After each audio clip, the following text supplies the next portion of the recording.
Hello hi friends, जय जगन्नाथ। आज मुझे आम घर को जावाक बाहर कहीं मो बापा देह भल ना। मो बापा को देखा जाऊँगी। देखो मुझे पहुँची गली। आठी देखो आमर ये जेजेमा जड़े हे हनुमत बोली आम डाकू। मो बापा ऑफिस रूम को ऊपर को गली। बापा बसी से पुराण पढ़ुं। तापर आमर रोसई आरंभ हो गला। बापा आनी मो गोटे गोटे चिंगुड़ी माछ मुझे भाजिली। आग चिंगुड़ी माछ सांगे रोही माछ भी आसला। ताकू आग भाजिकी रखी थी। देखो ये भाजिकी रखी माछ मंजी आ रोही माछ।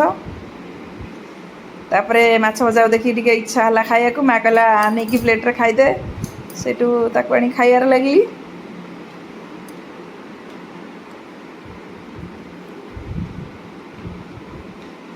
खाई सारिबा परे माछ तरकारी चलला। माछ तरकारी सरला परे खाइबा पीबा आरंभ होला। देखंतु माँ केते प्रकार सब करिछि आइटम।